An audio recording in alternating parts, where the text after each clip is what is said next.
Hi my dear friends, my dear masters and my dear gods. Srikrishna అమృతానికి స్వాగతం, సుస్వాగతం.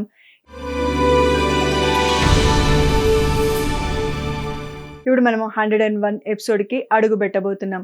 ఇటువంటి గొప్ప ధ్యాన జ్ఞాన మార్గాన్ని అందించినటువంటి బ్రహ్మర్షి పితామహ పత్రిజీ గారికి, పత్రి మేడం గారికి, సదానందదేవి గారికి, భగవద్గీతకు శ్రీకృష్ణ పరమాత్మనికి కృతజ్ఞతలు చెప్పుకుంటూ మనం ఈరోజు ఒక అద్భుతమైన శ్లోకంతో మొదలు పెట్టుకుందాం.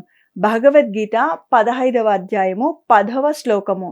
ఉత్క్రామంతం స్థితం వాపి భుంజానాం వా గుణాన్వితం విమూఢానాను పశ్యంతి జ్ఞానచక్షుషః. చిన్న చిన్న పదాలతో పలికిస్తాను, శ్రద్ధగా పలకండి మై డియర్ ఫ్రెండ్స్. ఉత్క్రామంతం స్థితం వాపి భుంజానాం వా గుణాన్వితం విమూఢా నాను పశ్యంతి జ్ఞానచక్షుషః. తాత్పర్యమేమనగా, జీవాత్మ దేహంలో గుణాలను కలిగి ఉంటుంది. జీవాత్మ అంటే పరమాత్మ నుంచి వచ్చిన ఆత్మను జీవాత్మ అంటారు. జీవాత్మ దేహంలో అంటే దేహంలో ఉన్నటువంటి ఆత్మ జీవాత్మ. దేహంలో ఏముంటాయంటే గుణాలను కలిగి ఉంటుంది. తమో గుణమా, రజోగుణమా, సత్వగుణమా, తమో రజ గుణాల కలయికతో కూడా ఉండొచ్చు. మరి దేహంలో గుణాలను కలిగి ఉన్నప్పుడు, విషయాలను అనుభవించేటప్పుడు, శరీరాన్ని వదిలి వెళ్ళేటప్పుడు జ్ఞాన చక్షువు కలిగిన జ్ఞానులు మాత్రమే గ్రహించగలరు. అంతేకాని అజ్ఞానులు ఈ విషయాలను తెలుసుకోలేరు. జ్ఞానము తెలిసినటువంటి జ్ఞానులు మాత్రం ఏం తెలుసుకోగలరు? ఓ తమో గుణస్థుడు, రజో గుణస్థుడుము, ఈ స్థితిలో ఉన్నాను, నా కోరికలు ఇలా ఉన్నాయంటే నా స్థితి ఇది అని ఆత్మజ్ఞానులు తెలుసుకోగలరు. ఆత్మజ్ఞానము లేనివారు మనము చెప్పినా కూడా వారు ఈ విషయాలను బుర్రకు ఎక్కించుకోలేరు. ఇతిహాసమైనప్పటికీ పూర్వం జరిగినటువంటి ఒక కథ ఆధారంగా తీసుకుందాం. జ్ఞానులు ఎలా ఉంటారు, అజ్ఞానులు ఎలా ఉంటారు. ఇప్పుడు జ్ఞాని అనేవాడు ఎలా ఉంటాడో చూద్దాం. ఒక ఋషి పుంగవుడు ఒక తోట కుటీరం ఏర్పరచుకొని దూరంలో అడవిలో సాధనకు ముమ్మరంగా సాధన చేస్తూ ఉంటాడు. అటు ఇద్దరు యువతి యువకుడు అలా అటు ఇటు తిరుగుతూ సరదాగా కాలం గడుపుతూ వాళ్ళు సమయాన్ని గడుపుతూ ఉంటారు. కాలక్రమేణా అమ్మాయి గర్భవతి అవుతుంది. అయినప్పుడు వాళ్ళ ఇంట్లో వాళ్ళు అమ్మాయిని అడుగుతారు, ఎలా నువ్వు గర్భం దాల్చావు, వివాహం కాలేదు, ఎవరు అతడు అని. కోపం కదా ఎవరికైనా కానీ ఊగిపోతుంటారు. అప్పుడు ఆ అమ్మాయి ఏం గమనించుంటుంది? అడవిలో ఒక కుటీరంలో ఒక ఋషి పుంగవుని గమనించుంటుంది.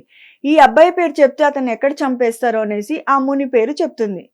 అనేసి వీళ్ళందరూ కోపం వచ్చేసి అతని దగ్గరికి వెళ్ళి, నువ్వు ఇంత మంచివాడు అనుకున్నావు, నువ్వు సాధన చేస్తుంటే మా ఊరి వాళ్ళమంతా నీకు తినడానికి తాగడానికి కొంచెం ఆహారము తెచ్చి అనుదినము నీకు సమర్పిస్తుంటే నువ్వు మా అమ్మాయిని ఇలా చేస్తావా అనేసి వాళ్ళు కోపంతో ఊగిపోతుంటే, ఆమె చెప్పింది అంటున్నారు కదా, అది నిజమే ఉంటుంది అని అంటాడు. మరి అందరు ఏం చేస్తారు, సరే అనేసి ఆ అమ్మాయిని పెళ్లి చేసుకో అని చెప్తారు. సరే అని అంటాడు. మనం ఏమనుకుంటాం, ముని ఏమి అలా వివాహం చేసుకోవడం ఏమి అని అనిపిస్తుంది. ఆమె చేసుకున్నాక ఆ అమ్మ అందరు వెళ్ళిపోయినాక, క్షమించండి నేను ఇలా చెప్పాల్సి వచ్చింది, వాళ్ళ నుంచి నేను తప్పించుకోలేను. ఆయన ధ్యానం చేస్తూ త్రికాలజ్ఞాని కాబట్టి ఆ అమ్మాయి ఎందుకోసం చెప్పింది అనే జ్ఞానం కలిగి ఉంటుంది.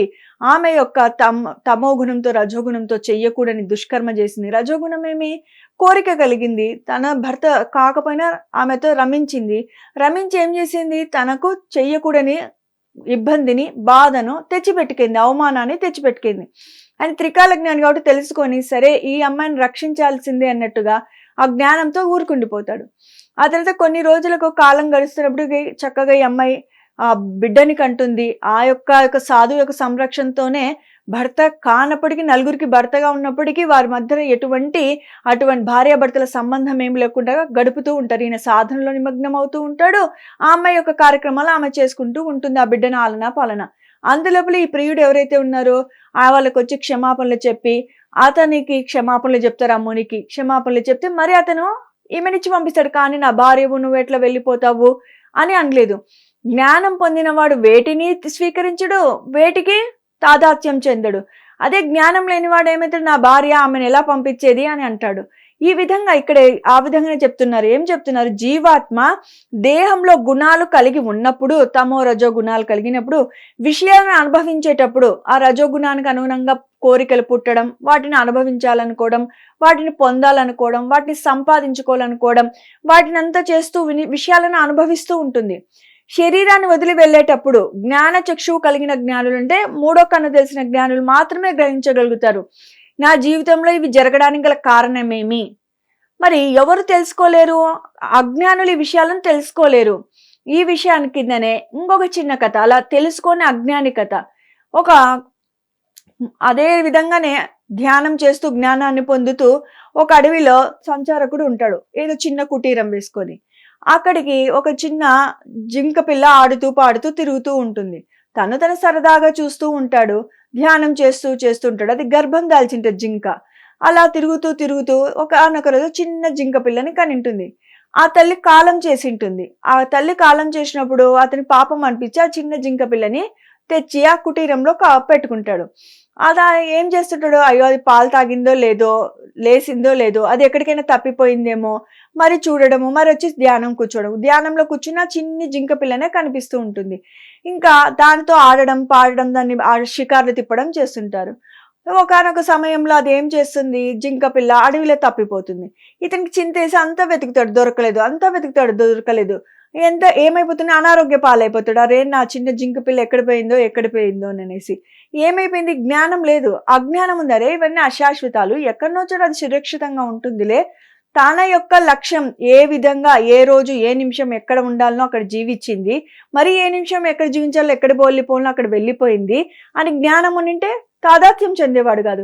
దాని మీద మమకారం పెంచుకున్నాడు. రజోగుణం నాది అనుకున్నాడు. నాది కాకపోయే లోపల ఏమైపోయింది, అజ్ఞానం కమ్ముకైంది. అతను అనారోగ్యాల పాలైనడు. మరి అదే జ్ఞానం ఉన్నటువంటి ఇంతకుముందు కథలో ముని, అతని ప్రియుడు వచ్చి నా భార్య నా బిడ్డ అని తీసుకుపోతానంటే యథేచ్ఛగా తీసుకుపోమన. ఎందుకు, ఆయన త్రికాల జ్ఞాని. ఈ అమ్మాయి ఎందుకు నా పేరు చెప్పిందని తెలుసుకున్నాడు.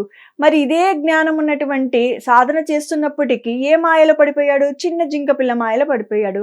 అది ఎక్కడికో వెళ్ళిపోయిందని ఈయన చింత చేసి ఈయన మంచాన పడ్డాడు, రోగం తెచ్చుకున్నాడు, కన్ను మూశాడు.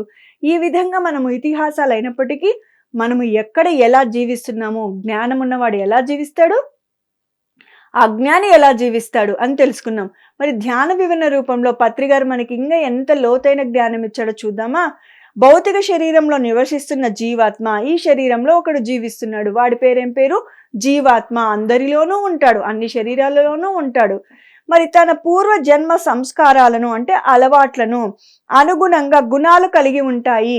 గత జన్మలో కోపిష్టి, అహంకారి అంటే రజోగుణంతోనే జీవిస్తూ ఉంటాడు. చెప్పుకున్నాం కదా, ఒక జన్మకు గుణాలలో ఏమాత్రం మార్పు వస్తాయంటే భగవద్గీత చెప్తుంది 1 మిల్లీమీటర్ అంతా మార్పు వస్తుంది. స్కేల్ తీసుకుంటే ఒక లైన్కి ఒక లైన్కి మధ్యన ఉండే గ్యాప్ని 1 మిల్లీమీటర్ అంత గ్యాప్ అని చెప్తారు. మరి ఎన్ని జన్మలు ఎత్తితే మనం మూవ్ అవుతాము స్కేల్ ఒక నెంబర్ నుంచి ఇంకొక నెంబర్కి? మరి ఎంత సాధన ఉండాలి, ఎన్ని జన్మలు కావాలి? మరి ముందుకు వెళ్దాం. ఇంకేం చెప్తున్నారు కృష్ణ చూద్దాం. బాహ్య ఇంద్రియాలతో గ్రహించిన విషయాలను, అంటే ఈ కర్మేంద్రియాలతో జ్ఞానేంద్రియాలతో గ్రహించినటువంటి విషయాలను తన గుణాలకు అనుగుణంగా అనుభవిస్తూ ఉంటుంది. ఏ విషయాలను గ్రహించింది? ఈ కళ్ళతో, ముక్కులతో, చెవుతో ఏదైతే ఇంద్రియాలతో జ్ఞానాన్ని గ్రహించిందో తన గుణాలకు, తమో గుణానికి అనుగుణంగా కోరిక చూసింది. మంచి అద్భుతమైన కారు చూసింది, లేకపోతే మంచి అద్భుతమైనటువంటి సంపద చూసి పొందాలనుకున్నట్టు దానికి అనుగుణంగానే ఏం చేస్తాము, కోరిక కలిగింది, కావాలి ఫలానిది అని. రజోగుణ లక్షణం ఏమి? పొందేంత వరకు నిద్రపోని తత్వం, ఆహార నిశలు కష్టపడ్డం, ఆరోగ్యం చెడుతున్నా వాని వెంటే పరిగెత్తడం, మోసం చేసి, అన్యాయం చేసి, కింద పడి మీద పడి మొత్తానికి వాటిని పొందగలగడం. దాని గుణాలకు అనుగుణంగా అనుభవిస్తూ ఉంటుంది. ఎందుకు అనుభవిస్తుంది? బాహ్య ఇంద్రియాలకు గ్రహించి విషయాలను తన గుణాలకు అనుగుణంగా, తమో గుణం అయితే తమో గుణం అనుగుణంగా, రజోగుణం అయితే రజోగుణానికి అనుగుణంగా. ఈ గుణాలు వేటి మీద ఆధారపడ్డాయి? ఇంద్రియాల గ్రహణాన్ని బట్టి.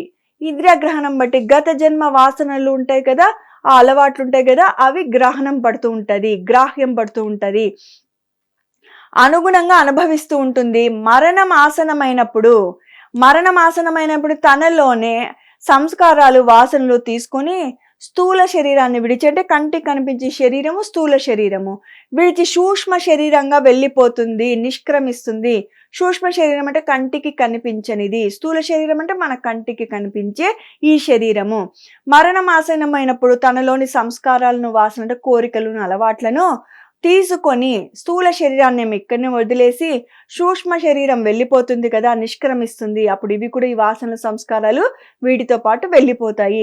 ఇటువంటి నిగూఢ సత్యాలను, అంటే చాలా రహస్యాలను జీవాత్మ ఈ శరీరంలో గుణాలతో కలిసి ఉన్నప్పుడు కానీ, విషయాలను అనుభవిస్తున్నప్పుడు కానీ, చివరకు శరీరాన్ని విడిచినప్పుడు కానీ ఆయా యథార్థాలను అజ్ఞానులు ఎంత మాత్రము తెలుసుకోలేరు. ఇదంతా ఒక పేర కదా. నేను చిన్న చిన్నగా విడమర్చి మీకు అర్థమయ్యేటట్లు చెప్తాను. ఫస్ట్ ఒక పేర అంతా చదివితే మీరు శ్రద్ధగా వింటారు. తర్వాత నేను దాన్ని మెల్లిమెల్లిగా మీకు అర్థమయ్యేటట్లు వివరిస్తానే మై డియర్ ఫ్రెండ్స్. స్థూల శరీరాన్ని విడిచిపెట్టింది, సూక్ష్మ శరీరంగా వెళ్ళిపోయింది. వెళ్ళిపోయేటప్పుడు ఏం చేసింది? మరణంకు ముందు తనలో ఉన్నటువంటి సంస్కారాల అలవాట్లు ఏవేవి ఉన్నాయో అవి వాసనల రూపంలో, సంస్కారాల రూపంలో సూక్ష్మ శరీరంతో పాటు ట్రావెల్ అయిపోయినాయి. ఈ విషయాలన్నీ ఎవరికి తెలియదు అంటే, ఇటువంటి నిగూఢ సత్యాలు, గోప్యంగా ఉన్న సత్యాలు జీవాత్మ ఈ శరీరంలో గుణాలతో కలిసి ఉన్నప్పుడు, జీవాత్మ ఈ శరీరంతో కలిసి ఉన్నప్పుడు, గుణాలతో తమో రజో సత్వ గుణాలతో కలిసి ఉన్నప్పుడు, నిర్గుణం ఉన్నప్పుడు అన్ని తెలుసుకుంటది. వాసనలు, సంస్కారాలు ఏ ఉండవు, నిష్కామ కర్మ చేస్తూ విరాజిల్లుతుంది.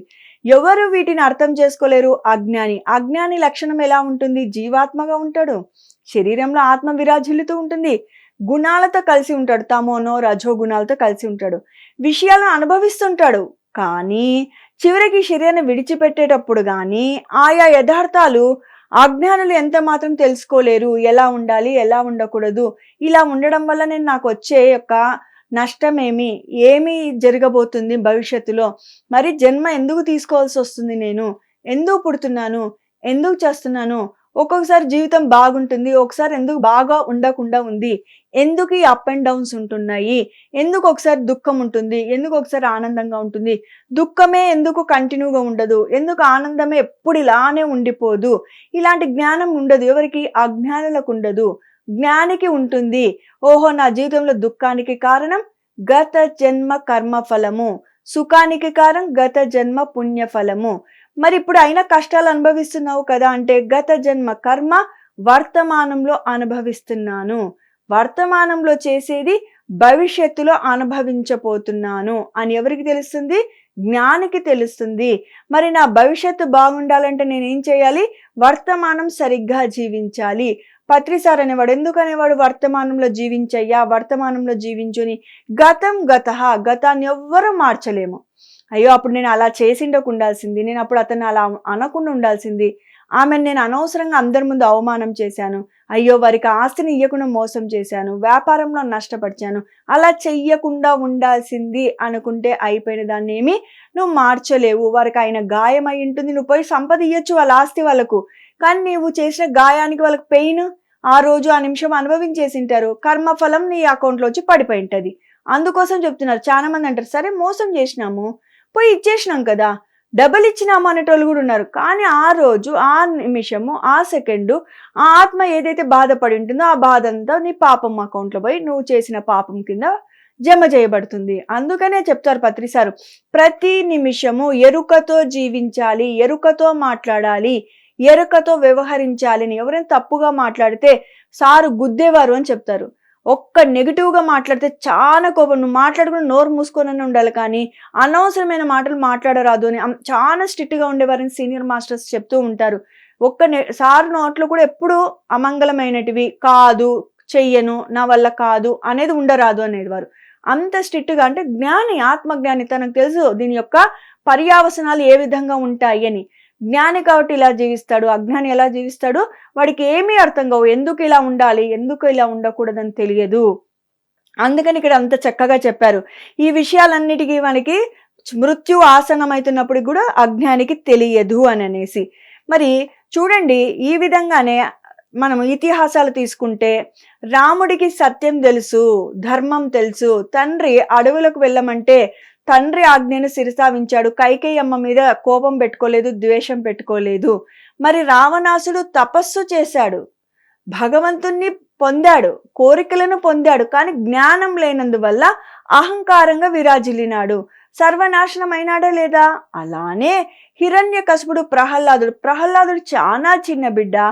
ఆత్మ జ్ఞానం ఉండడం వల్ల పరమాత్ముడే సర్వాంతర్యామి, అంతటా తానై ఉన్నాడు అని తెలుసుకున్నాడు. కాబట్టి మంచోడు, ఉన్నోడు, లేనోడు లేకుండగా రాజు కుమారుడైనప్పటికీ అక్కడ ఏదైతే గురుకులంలో అందరి బిడ్డలతో సరి సమానంగా అందరిని హక్కును చేర్చుకుంటూ సరదాగా అందరంటే నేను గొప్పవాడిని, నేను రాజు కుమారుని ఎక్కడ అహంకారం చూపించకుండా నడియాడుతూ ఉంటాడు. తండ్రి తపశ్శాలి, కానీ అతనికి కూడా ఏముంది?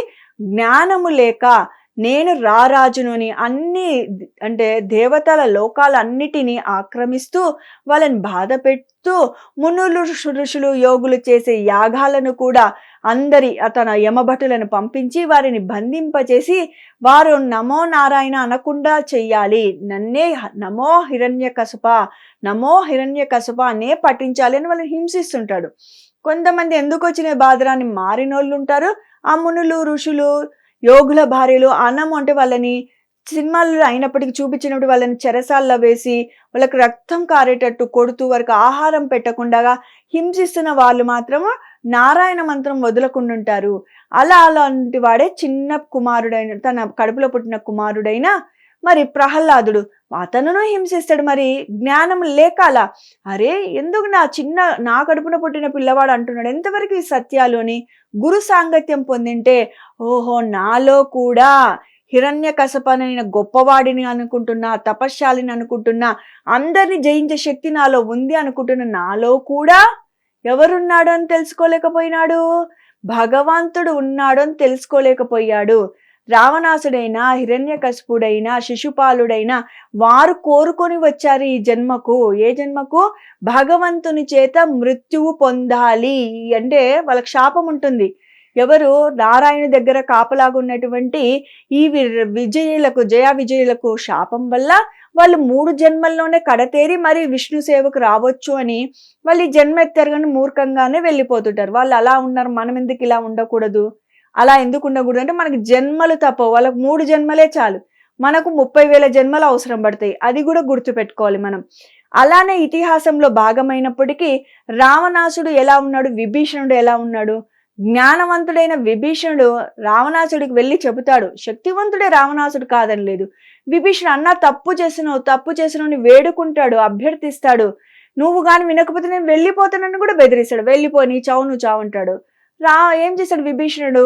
అన్నకు నమస్కారం పెట్టి తప్పే చేస్తున్నాను కాదంలో, అన్నను వదిలిపోకూడదు, కానీ అన్న దుర్మార్గమైన దారిలో నడుస్తున్నాడు. భగవద్గీత చెప్పేది అదే, నీ వాడైనా, నీ సొంత భార్య అయినా, భర్త అయినా, నీ తల్లిదండ్రులైనా తప్పుదోవలో నడుస్తుంటే హెచ్చరించినా వాళ్ళు తప్పు చేస్తుంటే నువ్వు వాడితో పాటు మాత్రం నడియాడొద్దు. అయ్యో నా రక్త సంబంధికులు కదా, నా కులమోడు కదా, నా మతమోడు కదా, నా బిడ్డ కదా, నా భార్య కదా, నా భర్త కదా అని తప్పు చేస్తున్నారంటే ఒకసారి మందలించాలి, 2 సార్లు మందలించాలి. అయినా తప్పు చేస్తుంటే నువ్వేం చేయాలి?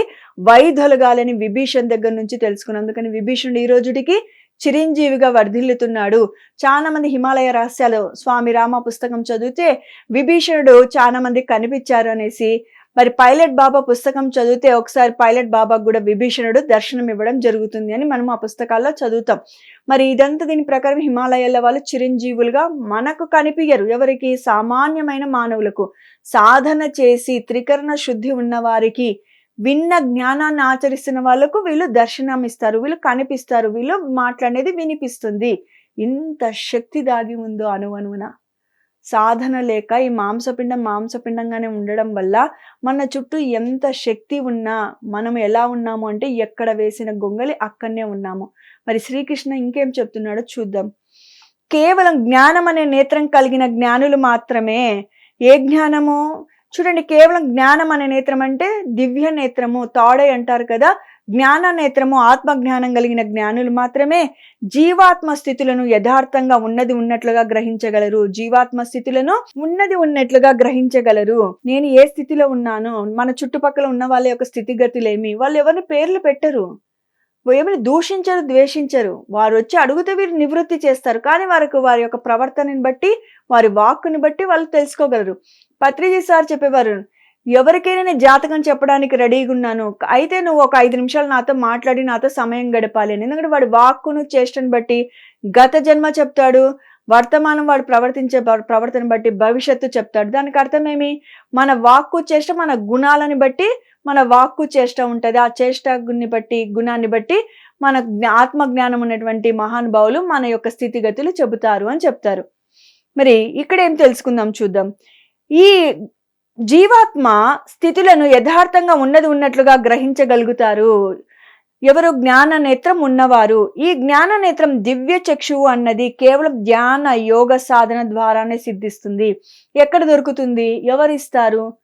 ఏ దేశం పోవాలి? ఏ ఊరు పోవాలి? ఏ మహానుభావుని కలవాలి ఈ దివ్య చక్షువు కోసం అంటే, ఇడ శ్రీకృష్ణ పరమాత్మ ఏం చెప్తున్నాడంటే, ఈ జ్ఞాన నేత్రాన్ని అంటే దివ్య చక్షువు అన్నది కేవలం ధ్యాన సాధన ద్వారానే సిద్ధిస్తుంది. ధ్యానం చేయగా చేయగా చేయగా జ్ఞానాన్ని పొందిన దాన్ని ఆచరిస్తావు, తెలుసుకున్న దాన్ని ఆచరిస్తావు.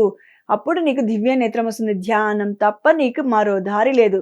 నీలో ఉన్న జ్ఞానం నీకు బయటికి తేలాలన్నా, జ్ఞానులు చెప్పిన మన చుట్టూ ఉన్న జ్ఞానులు అంటే గురువులు చెప్పిన జ్ఞానం, చదివిన గ్రంథాల నుంచి జ్ఞానం ఆచరించాలన్నా ధ్యానం ద్వారానే సాధ్యము అని ఇన్ని శ్లోకాల నుంచి మనం రకరకాలుగా తెలుసుకుంటూ వచ్చాం. పత్రి సార్ ఎప్పుడు ఒక మాట అనేవాడు, no comment, no judgement, no expectation, no comment, no complaint, no comparison అని చెప్పేవాడు. చూడండి, నో కంప్లైంట్ అంటే ఎవరి మీద కంప్లైంట్ చెయ్యొద్దు. వాళ్ళు ఇలా చేశారు, నాకు అలా చేశారు, కొట్టాడు, తిట్టాడు అని. ఎందుకు? జ్ఞానం ఉన్న అతను ఏమంటాడు? కంప్లైంట్ ఎందుకు చేయొద్దు అంటాడు?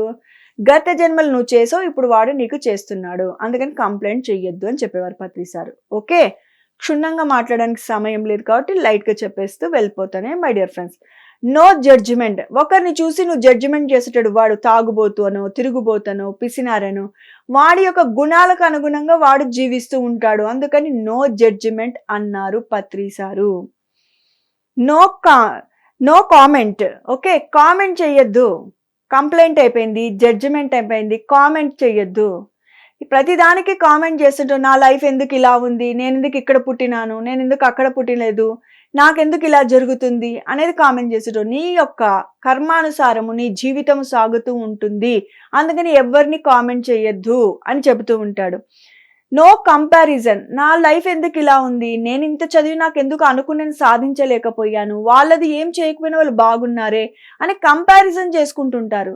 నేను నీకు ఇంత చేసి నువ్వు నాకేం ఇవ్వలేదే అనేది ఎప్పుడు స్థితిగతులను కంపేర్ చేస్తూ ఉంటావు. ఎవరు ఈరోజు చేసింది భవిష్యత్తులో నువ్వు పొంది తీరుతావు.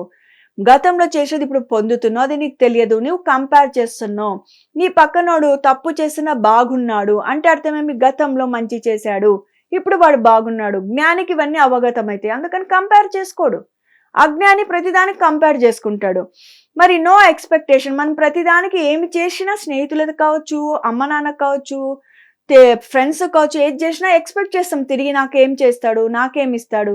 భగవంతుని పూజ చేసినా ఎక్స్పెక్ట్ చేస్తాం, నాకెందుకు చల్లగా చూడడం లేదు, నేను అడిగింది నాకెందుకు ఇవ్వడం లేదు. జ్ఞాని చేస్తాడు కానీ ఏది తిరిగి ఆశించడు, నిష్కామ కర్మ చేస్తాడు. ఇది జ్ఞాన నేత్రం ఉన్నవాడికి, జ్ఞాన నేత్రం లేని అజ్ఞానికి ఉన్న తేడా.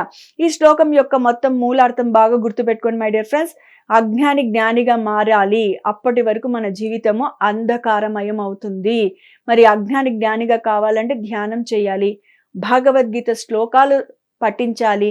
ఎప్పుడైతే ధ్యానం చేస్తావో విన్న జ్ఞానాన్ని ఆచరించగలుగుతావు. ఎప్పుడైతే జ్ఞానం ఆచరిస్తావో మన జీవితం సుగమయంగా, సుందరంగా, హాయిగా, ఆనందంగా విరాజిల్లుతుంది. మరి పైన చెప్పుకున్న విధంగా తన గుణాలకు అనుగుణంగా అనుభవిస్తాడు. ఏ విధంగా గుణాలకు అనుగుణంగా అనుభవిస్తాడు? బాహ్య ఇంద్రియాల నుంచి గ్రహించిన విషయాలను తన గుణాలకు అనుగుణంగా, తమో గుణమైతే రజోగుణమైతే మరి బయట చూసినేటివి రజోగుణ అనుకో, నాకు కావాలనుకుంటాడు. నిర్గుణుడైన అనుకో చూస్తాడు, అందరితో ఉంటాడు కానీ నేను పొందాలనుకోడు. ఇది తేడా అన్నమాట. మరి ఇవన్నీ తెలుసుకోవాలి కదా. తెలుసుకుంటే మనము నిర్గుణ స్థితికి ఏ విధంగా చేరుకోవాలని అర్థమవుతుంది. రజోగుణంలో తమో గుణంలో మనం విరాజిల్లుతుంటే ఏమి లాభం, ఏమి నష్టం, నిర్గుణంలో ఉంటే ఏమి లాభం, ఏమి నష్టం అని తెలుసుకోవచ్చు. మరి ఇటువంటి అవకాశం ఇచ్చినటువంటి బ్రహ్మర్షి పితామహ పత్రిజీ గారికి, పిఎంసి ఛానల్కి కృతజ్ఞతలు చెప్పుకుంటూ, okay my dear friends, my dear masters and my dear God's, మరొక అద్భుతమైన శ్లోకంతో మీ ముందుంటాను. అంతవరకు సెలవు.